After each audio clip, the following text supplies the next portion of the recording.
If you are listening to this and you are in a narcissistic relationship or you are trying to leave one and you keep asking yourself why you still haven't left, I'm going to tell you the exact answer without adding any more shame to your life. You haven't left yet because you're not dealing with a feelings problem. You are dealing with abuse plus consequences. It's emotional abuse, coercion, manipulation, control, and the constant pressure to keep the day from turning on you. It's you waking up and immediately checking the atmosphere like your body is on call, choosing your words like you're defusing something, staying quiet because you cannot afford escalation. It's planning in your head but acting normal on the outside because you already know what happens when a narcissist feels you slipping. That is risk management, and most people do not name it that way. They call you trauma bonded, weak, addicted to chaos. They tell you to just leave, like leaving is only an emotional decision. I'm not interested in that story. A lot of women aren't staying because they love him. They are staying because they are doing risk management with limited options and then get shamed like it's a character flaw. It's not. It's your nervous system tracking what happens to you when you move without leverage in an abusive household. This episode is for the woman who knows it's abuse and still wakes up in the same logistics that keep her stuck. You get clear, then get scared, and decide the fear means that you are not ready instead of what it actually means. The stakes are real. Risk management isn't love. It's your body choosing the safer option inside of abuse. If leaving would create a bigger crisis than staying, your nervous system is going to keep picking the option that lets you keep functioning. That is not romance, that is survival strategy. And yes, we are going to talk about emotional recovery because the emotional exit is real. A woman has to stabilize her nervous system and rebuild self-trust, or she will keep getting pulled back into guilt, confusion, and the need to smooth things over. But we are also going to talk about leverage because I do not separate financial autonomy from abuse recovery.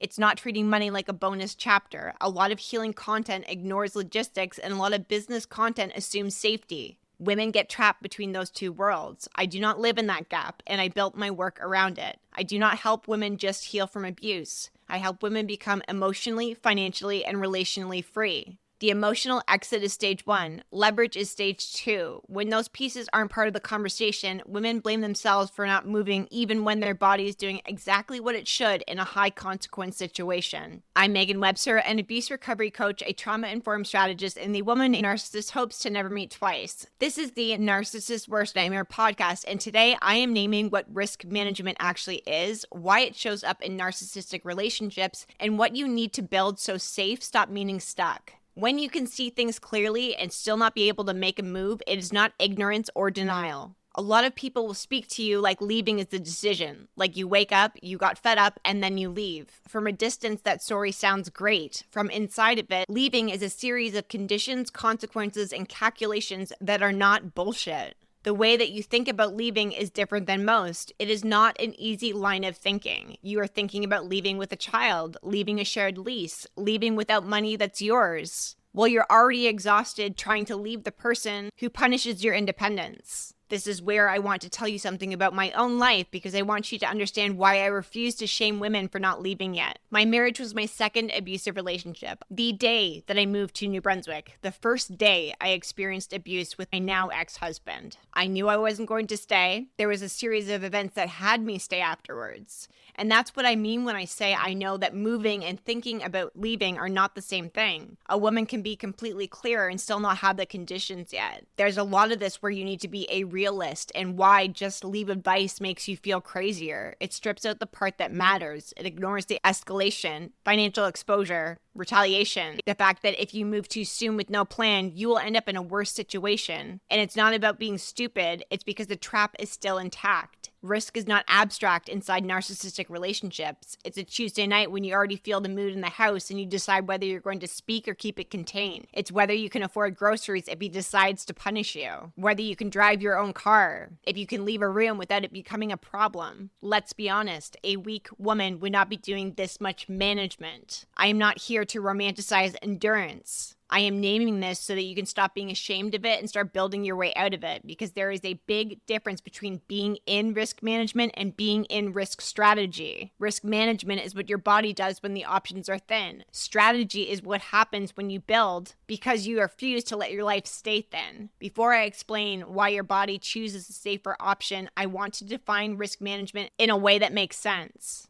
Risk management is not a concept. It's the way you've been living when consequences are real and you're the only one that pays them. That is not calm, it's containment. You keep your truth small because the price of being fully honest is too expensive in your house. You measure your words because you can feel the fallout before it happens. You pick timing because the wrong moment can turn a night that you may not recover from. You stop sharing plans because information becomes leverage from someone who wants control. You'll tell yourself you're not that emotional, that you're easygoing, that you don't mind. But here's what risk management can look like and feel like. You are listening for tone, for movement, for the way that the house sounds, and you start making conscious choices around that. You need to bring something up, a bill, a schedule, the kind of thing that would be a normal conversation in a normal relationship, but you run that tape through your head before you run it through him. You already know what happens if you say the wrong thing at the wrong time. So you don't say it. You adjust your plan, and you always do that. That is risk management. You start editing your life down. You choose words that will not trigger him, a tone that will not get punished. You turn a need into a question. You schedule your own life around his moods like it's normal. That's the part people don't understand when they tell you just speak up. They think it's bravery. It's actually consequences. So when you do find the timing, you'll tell yourself, I'll say it later, before dinner, after bedtime, maybe tomorrow, and then it just doesn't happen. You are not delaying this because you love him. You are delaying this because the cost of the conversation might be hours of chaos that you cannot afford today. You have kids to keep stable. You have a body that can only take so much. You have to get through the day. You will catch yourself making decisions based on fallout, not values. You will not call it that, but that's what it is. You choose the option that keeps the room calm, the one that allows your kids to sleep, the one that keeps you from being dragged into a fight where you end up apologizing for something you didn't even start. You will choose whatever option means you can still function tomorrow. Information will also become a control point. If he thinks you're thinking about work, he can sabotage it. If he knows you're trying to save money or cut a budget, it can create a crisis. If he knows that you're getting stronger, he will start a new angle to knock you back down.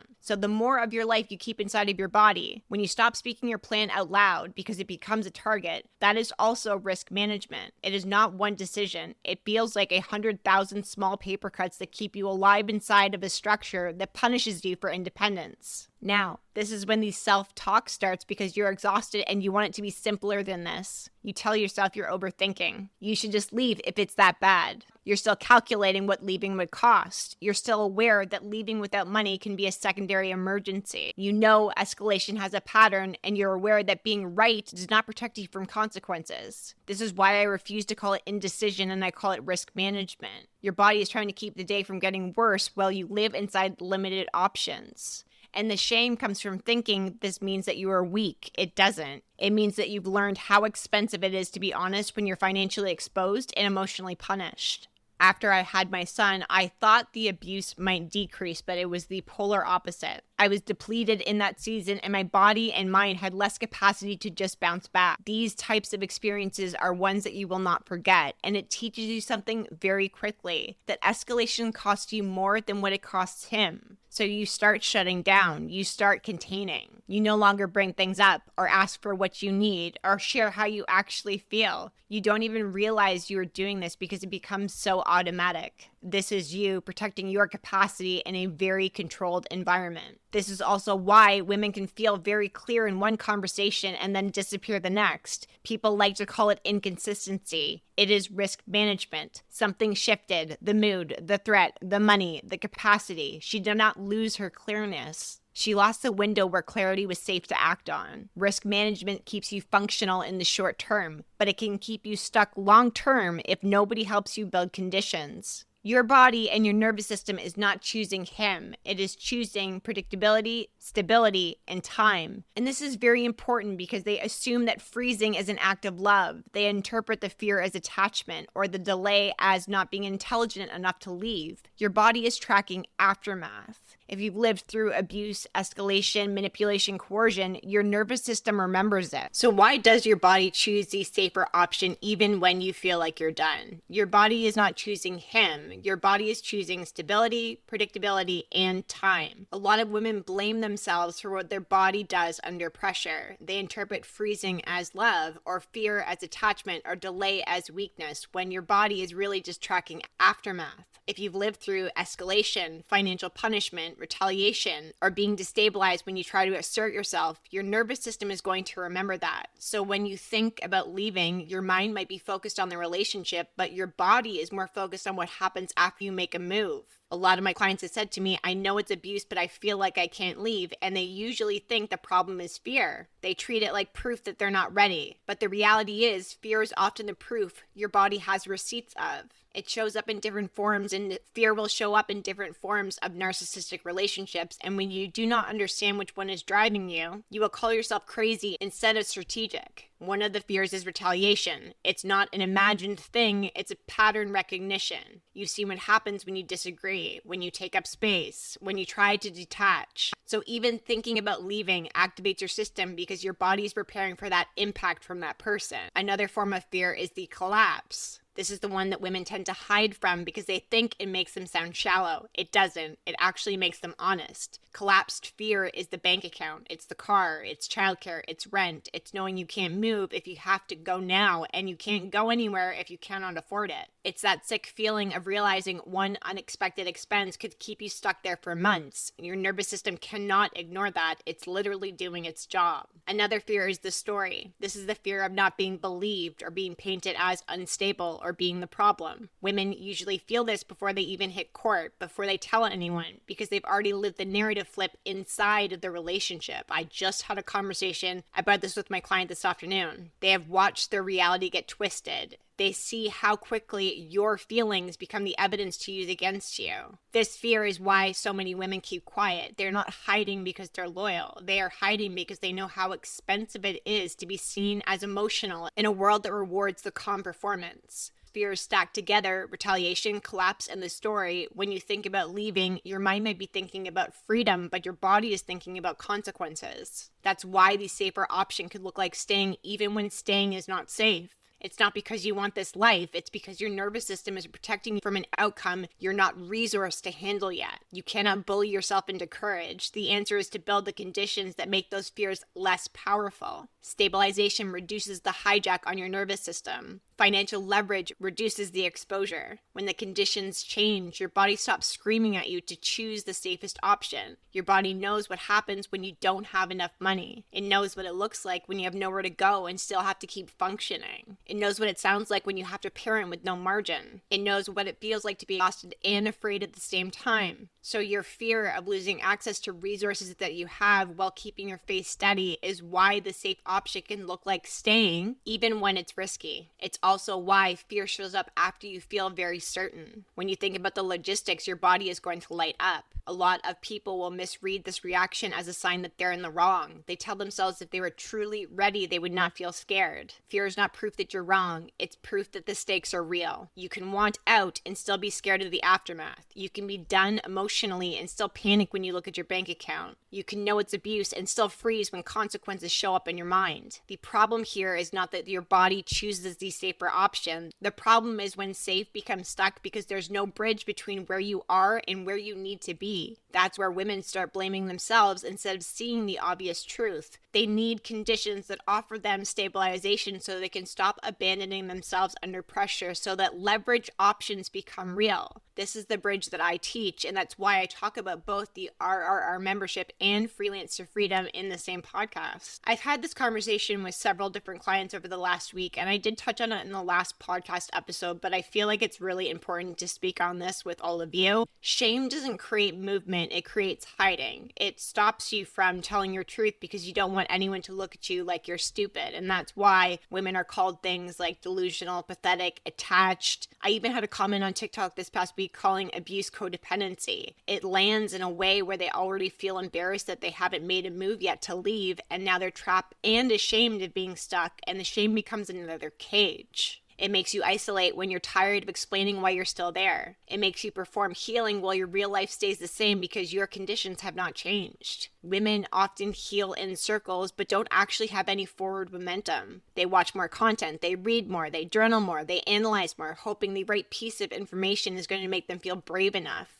Being brave is not the missing piece. Options are. When you don't have options, you start blaming yourself for not having the emotional capacity to do something about your life that is not set up to hold it yet. If all of your logistics are tied to him, housing, transportation, money, daycare, you are not failing, you are under-resourced. And the goal is not to shame yourself out of risk management. The goal is to turn risk management into strategy by building conditions that will change your life. Staying has a cost that most people will never talk about because it's not a single event. It is a very slow daily tax. You pay it in your body first. Your shoulders never drop, your jaw stays tight, you sleep but you don't get rest. You're tired in a way that doesn't get fixed by one good night because the problem isn't really fatigue, it's hypervigilance. And your nervous system never fully powers down because it never knows what's coming next. You will also pay a very slow tax with your identity. You stop saying what you think because you don't want the blowout, and then you stop knowing what you think because you've swallowed it so many times. Your decisions are no longer your own wants or needs, and you become a manager of another person, and you're not living life at all. You will pay for it with your time, and I don't mean calendar time, mental time. The hours you spent rehearsing a conversation, predicting a reaction, choosing the least explosive wording, deciding whether today is safe or not. The time doesn't show up on a schedule, but it takes up space in your entire brain. You can be having a conversation, folding laundry, on a phone call, and you're still having that argument in your head. Your body is already preparing, and your mind is in prevention. And of course, you pay for it with your future. You stop letting yourself want too much because it creates pressure. Wanting makes you feel how far you are from what you actually need. It makes you feel more trapped, more reduced. You no longer plan things. You've stopped buying what doesn't belong to you. And you don't picture a different life in detail because the details turn into something that might ever happen for you. This is why a lot of women say that they feel flat while they're still inside of the relationship. It's not that they don't care. It's that caring is too expensive when you cannot execute on what you want. Your nervous system learns to go numb, so the present hurts less. You will also pay for it in your relationships. You don't tell the whole truth to people who love you because you don't want them to say what you already know. You don't want pity. You don't want questions. You certainly do not want judgment or advice from someone who's never had to do what you were doing. So you isolate. And now you feel like a lone wolf off in a corner of isolation, which is part of the trap. You will also pay for it with your self-trust. This is one that people do not realize it's happening until you are usually out of it. It is very deep. When you go into an overriding mission that helps you keep the peace with that person, you teach your body a lesson,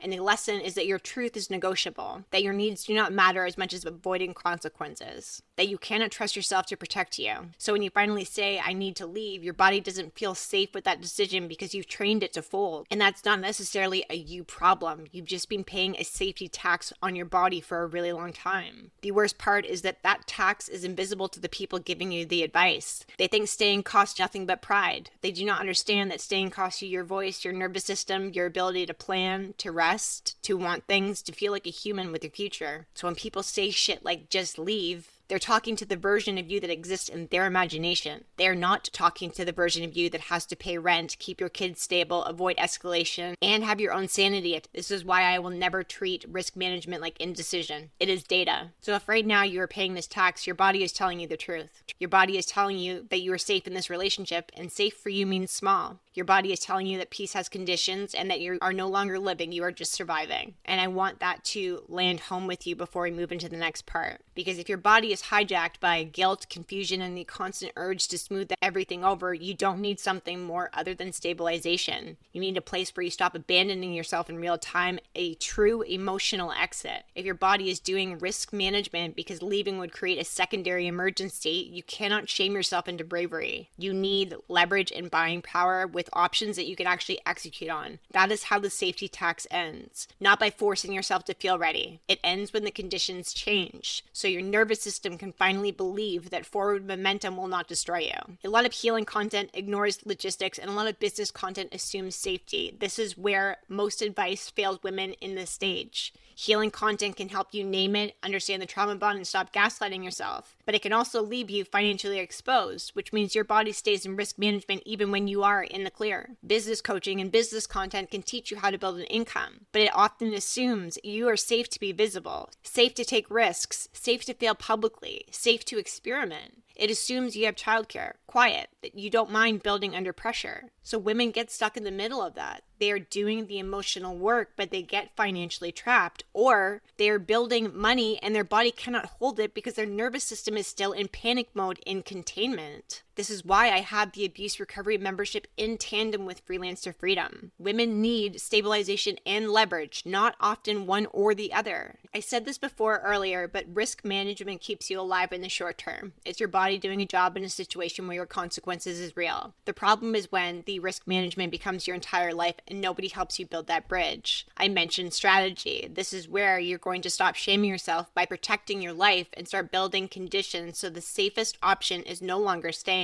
This bridge has two parts: stabilization, which is for women whose bodies are hijacked by guilt, panic, confusion, and the constant internal tug of war. She knows something is wrong, but she can't hold on to her truth without getting pulled back into the same abusive loop. The Reinvent, Rebuild, Redeem membership is an emotional exit. It is nervous system stabilization, trauma bond recovery, identity repair, and self-trust. It's the work that helps a woman stop abandoning herself in real time, and the place where she learns to stop outsourcing reality and stop letting guilt be steering the wheel. The second part of this is leverage. This is for the woman who already knows what this is. She's not looking for more proof. She is not stuck in confusion like she was before, but she feels stuck because she is financially trapped. Her nervous system continues to do risk management because she doesn't have enough buying power to move safely. This is why Freelance to Freedom exists. I have a whole episode on how I built a business inside of an abusive marriage, and if you haven't seen it yet, you should go and watch that. Because the first month making money in my business, my nervous system changed in a way that I can still feel to today. It was proof of everything, and it moved my exit out of fantasy back into reality. There was no more hoping. I had evidence in my own hands. The certainty made me focused, it made planning more real, and the next steps felt more executable. Fear got quiet because my options were in my own hands. I no longer felt the same fear because I had options. That is what leverage does. It's not just a number in your bank account. It actually changes how your nervous system believes what is possible. Buying power is not a luxury inside of abuse recovery. It's what changes what your body believes you can survive. Financial stress is the worst type of stress a human being can experience. And if you are in a situation where you're being financially abused, your whole life feels like a cliff. Every decision has a drop. Every boundary has a price. And even when you're out and in the clear, your nervous system is still scanning for something because it doesn't want to pay for your next move. That's why women can understand the relationship perfectly and still stay. Your mind understands it, but your life is not resourced, so your body keeps choosing that option that keeps you functional. Buying power changes that. Now, it doesn't make you fearless, but it gives your nervous system evidence that you have a way out. If you are stuck somewhere between having the stabilization and the financial understanding, a lot of women will also get stuck here because it's exhausting. They have to get ready every single time and talk themselves into it, then reality will hit and they talk themselves out of it. Having buying power will actually break that cycle because your brain doesn't have to run on emotional fuel, it runs on evidence. This is why I will always keep financial autonomy inside of abuse recovery. Money is not separate to your nervous system. When you do not have options, your body stays on alert. When you start building options, your body will begin to settle because it has something to concentrate on. This is what stage 2 abuse recovery actually is. This is why leverage changes everything. It doesn't just create freedom later, it creates stability now because your body can finally feel the difference between clarity and capability. Freelance to Freedom is your exit infrastructure. It's financial autonomy built in a way that respects the reality of where you're living right now. It is how to build a virtual assistant business from home with your own skills, in privacy, and options. I can say these things confidently because that's how I did it and that's how I got out. I've now helped hundreds of women do the same. I want you to try and locate yourself within this episode without making it super complicated because the fastest way to get stuck is to keep treating every single problem like it needs the same kind of support. If your body is still in chaos, the problem isn't that you need more discipline. It's that your nervous system is still being hijacked, and you will recognize this because you keep rewriting your reality after conversations. In the moments you know what happened, you will later start bargaining with yourself. You negotiate. You start explaining his behavior better than he ever has. You end up apologizing for reacting and hating yourself for apologizing. That cycle happens when your self-trust has been trained out of you. You will recognize it because guilt controls your choices, not because you love guilt. but it's being used as a leash to keep you stuck. You can feel your body move towards compliance before it even thinks. You smooth things over to make the anxiety stop, then you get disgusted with yourself because you know that you did it again. You will recognize this because peace feels unsafe. A calm day doesn't stay calm to you. Your body is always on edge because your life has come with a trapdoor. That's why you can be sitting in a quiet room and still waiting for something to happen. If this sounds like you, your next step is stabilization and an emotional exit. That is the RRR membership. You get to rebuild self-trust, stop abandoning yourself in real time, get your nervous system under you so your choices aren't being made from panic. If you already know what this is, you are not confused, and you're tired of listening to content that explains your life without changing it, then money is probably the bottleneck. Not because you're shallow, because your life is still getting exposed. You are doing risk management because you do not have buying power. Freelance to freedom is leverage. It's where you build income from home in a way that respects the reality that you are currently living. You will no longer have to wait for the perfect moment and start creating options. Your body will start to relax because you're no longer relying on him for basic survival. You can be down in your mind and still unable to move because your life is financially exposed. You are not stuck because you can't let go. You are stuck because leaving without leverage can create a second emergency, and you just cannot afford that. You will recognize this because you live in timing. You wait for the window where the cost might be smaller. You keep thinking you might get one more calm stretch, one more paycheck, one more bit of stability, one more peace in place. That is not laziness, that is risk management without resources. You'll recognize it because the idea of income allows you to breathe, not because you're excited about business, but because buying power feels like safety. And the moment you picture money that's yours, your nervous system will actually get quieter. It's your body telling you where the real bottleneck is. And if that's you, your next step is freelance to freedom, where I show you how to build financial autonomy and options in a way that respects the way that you're living. Freelance to Freedom is a program that will help you build a virtual assistant business online so you can build financial autonomy and options in a way that helps you actually leave. Some women also need both, and that's completely normal. Stabilization makes leverage easier to hold. Leverage makes stabilization easier to feel. The question isn't which one sounds better, it's what's driving your stuckness right now. Two things can be true at once. Someone can be building leverage while still needing stabilization. You can be stabilizing while quietly building leverage. The point isn't to pick a label, it's to pick a name and what is driving your stuckness right now. I teach both healing and logistics, nervous system and buying power. Nobody else can do this. I teach the bridge. Risk management is not love. It's your body trying to keep you alive until your conditions change. Now I have shown you two different pathways where you can actually build those conditions. If this episode cracks something open in you, good. That means you are not just listening, you are waking up. Please share this with another woman who needs to hear it. Hit follow so you do not miss the next one. Send me a DM on Instagram and tell me what landed the hardest for you. This is the Narcissist Worst Nightmare podcast, where you stop negotiating the trap and start becoming impossible to control.